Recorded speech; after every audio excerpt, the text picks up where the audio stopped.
Ah, voilà.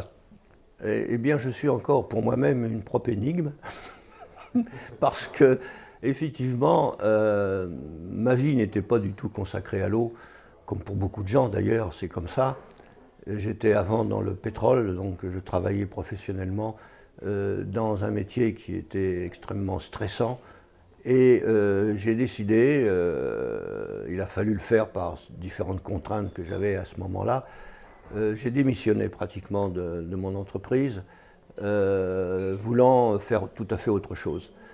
Donc j'avais 56 ans déjà à l'époque, donc il y a 22 ans, plus de 22 ans de cela, 24 ans bientôt même, et il s'est avéré tout de suite que tout ça s'est très mal terminé, parce que j'ai recréé une entreprise, mais qui n'avait rien à voir avec le pétrole, c'était dans des vérandas, etc. Et j'étais dépendant d'un franchiseur qui a fait faillite, et moi j'ai été entraîné également là-dedans. Donc je me suis retrouvé sans rien, tout nu, sans allocation de chômage, puisque j'étais gérant de cette société, etc. Et c'est là où, effectivement, dans une vie, euh, chacun peut effectivement se retrouver dans ces situations-là. Et en ce moment, il y en a beaucoup, ça je puis le dire. Mais il faut savoir que le chômage, parfois peut être créateur. Bon, moi, je n'avais même pas la possibilité d'avoir des allocations. Donc il a fallu que je travaille. Et bien sûr, je me suis retrouvé avec un ami qui à l'époque voulait fonder une petite société qui était spécialisée précisément dans la vente d'appareils de filtration d'eau. Ça ne me disait pas grand-chose, mais de toute façon, il était thérapeute et il m'avait enseigné des choses très intéressantes et je me suis éveillé, je dirais, à la thérapie en général, et j'ai même suivi des cours. Et je suis même eu un petit diplôme de naturopathe à l'époque où j'ai suivi des cours pendant un an.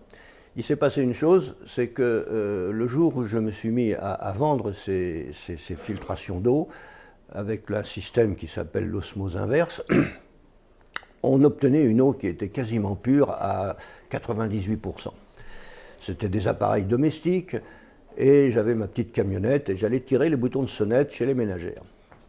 Et je ne sais pas ce qui m'a pris, mais je me suis trouvé à boire cette eau, moi-même, parce que je voulais en tester bien sûr la qualité. Et il s'est produit des choses incroyables, à savoir que j'ai eu une espèce de détoxication violente, parce que, évidemment, dans mon métier précédent, je vivais bien, j'étais dans les grands hôtels, j'étais dans les déjeuners d'affaires, etc. Et je suivais une voie fatale et une pente, je dirais, vers des maladies diverses. Et certainement qu'aujourd'hui, je n'aurais pas été là pour vous parler. Par conséquent, ça m'a secoué terriblement. Les réactions ont été violentes à travers toutes sortes de problèmes, d'eczéma, des boutons, des diarrhées, des machins comme ça. Donc c'était une grande détoxication qui s'opérait simplement parce que cette eau était pure. Bon, mais elle n'était pas encore, je me dirais, structurée pour me redonner cette santé absolue. Mais déjà, le fait que ça m'avait frappé, je me suis intéressé à l'eau. Et quand j'ai commencé à m'intéresser à l'eau, je me suis aperçu que personne ne connaissait l'eau. Donc c'était à peu près dans les années fin 80, début 90. Et à ma grande surprise, en interrogeant dirons même des spécialistes, personne ne connaissait l'eau.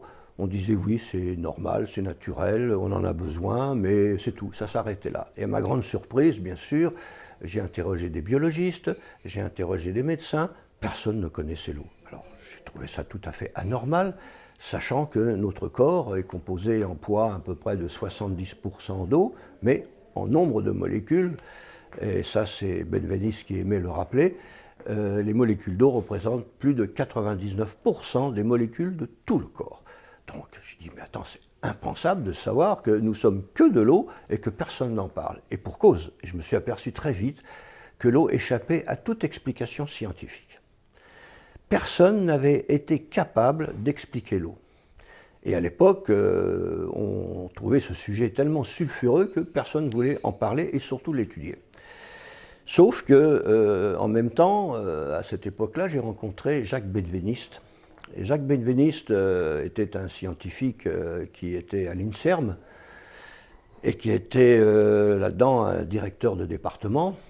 Il travaillait notamment sur les allergies et, à mon avis, d'après ce qu'il disait et d'après ce que les autres disaient, il était nobélisable. Malheureusement, ça lui a coûté effectivement le fait d'avoir ce prix, de ne pas l'avoir plutôt, parce qu'il s'était intéressé à la mémoire de l'eau. Et là, ça a été de mal en pis pour lui dans sa situation et sa carrière. Il a démissionné et il s'est retrouvé tout seul à étudier cette mémoire de l'eau. Et c'est là où j'ai pris conscience que l'eau n'était autre chose que ce que les gens peuvent imaginer ou penser.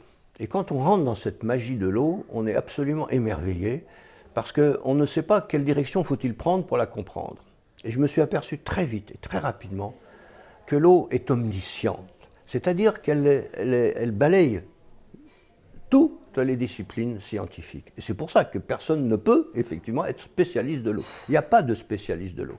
Il n'y a que des généralistes de la vie, parce que l'eau, c'est la vie. Hein. Bon, voilà. Donc très rapidement, bien sûr, je me suis intéressé à l'eau, j'ai fait des recherches, j'ai pris contact avec énormément de scientifiques, de gens, etc. Et en fait, j'ai commencé à écrire un livre en 1992-93 qui s'appelait « L'eau, le miracle oublié ». Et évidemment, c'était tout à fait insolite puisque je mettais au grand jour, en fait, sur la table, les mystères de l'eau, tels qu'elles sont, pas toujours expliqués bien entendu, mais en fait, là, on rentrait dans des phénomènes qu'on pourrait appeler, si je peux dire ce mot que tout le monde utilise actuellement, dans des phénomènes quantiques. Alors évidemment, ça laisse une interrogation incroyable, savoir que cette eau que l'on a à l'intérieur de notre corps, eh bien, va en quelque sorte régner sur toutes les fonctions du corps. Et l'eau, comme je le dis, est une sorte d'autoroute de toute l'information à la fois énergétique, électromagnétique du corps. Par conséquent, c'est quelque chose d'essentiel de savoir quelle eau faut-il boire, comment faut-il la boire, etc. Et ensuite, j'ai continué, bien sûr, et j'ai écrit en 1997 un autre livre qui s'appelle « L'insoutenable vérité de l'eau ». Donc ce livre aussi a eu un très beau succès, il a toujours d'ailleurs, il est toujours tout à fait actuel, parce que même ce que j'ai raconté dans « L'eau, le miracle oublié », pour beaucoup de gens, s'ils démarrent avec ce livre, ils apprennent déjà beaucoup de choses et ils peuvent continuer avec « L'insoutenable vérité de l'eau » qui est écrit d'un autre style, très différent, etc. Et dernièrement, en 2011, j'ai sorti un dernier livre qui s'appelle « L'au-delà de l'eau », mais l'eau, E-A-U, bien entendu.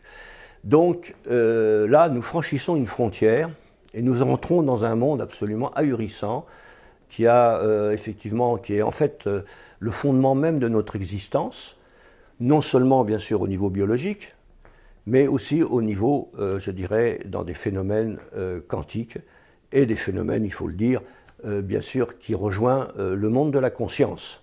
Donc ce mot de la conscience, bien sûr, qui est imprononçable au niveau scientifique, c'est un gros mot scientifique, mais malgré tout, il va falloir en parler.